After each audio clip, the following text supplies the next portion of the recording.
আপনি যদি আল্লাহর সত্য নবী হন তবে চাঁদকে দুই টুকরো করে দেখান।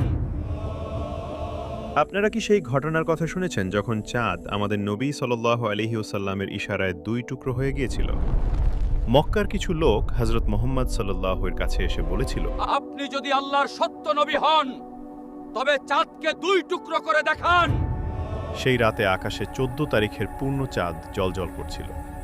নবীজি সাল্লাল্লাহু আলাইহি ওয়াসাল্লাম বললেন, আমি যদি এমনটা করি তবে কি তোমরা ঈমান আনবে? হ্যাঁ, আমরা অবশ্যই ঈমান আনব। অতঃপর আল্লাহর হাবিব সাল্লাল্লাহু আলাইহি ওয়াসাল্লাম তার মোবারক আঙুল দিয়ে চাঁদের দিকে ইশারা করলেন, আর চাঁদ সত্যিই দুই টুকরো হয়ে গেল। একটি টুকরো পূর্ব দিকে এবং অন্যটি পশ্চিম দিকে চলে গেল। প্রায় 1 থেকে 2 ঘন্টা চাঁদ এভাবেই ছিল।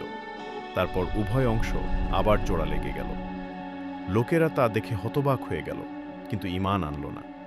তারা অজুহাত দিল, যদি সত্যিই এমনটা হয়ে থাকে তবে অন্য এলাকার লোকেরাও তা দেখে। কিছুদিন পর যখন বাইরে থেকে মুসাফিররা এলো এবং সবাই সাক্ষ্য দিল, হ্যাঁ, আমরাও চাঁদকে দুই টুকরো হতে এবং আবার জোড়া লাগতে দেখে, কিন্তু আফসোস, তবুও তারা ঈমান আনল না। কারণ হেদায়েত সবার নসিবে থাকে। আপনিও যদি এই মুজেজায় বিশ্বাস করেন তবে কমেন্টে লিখুন সুবহানাল্লাহ।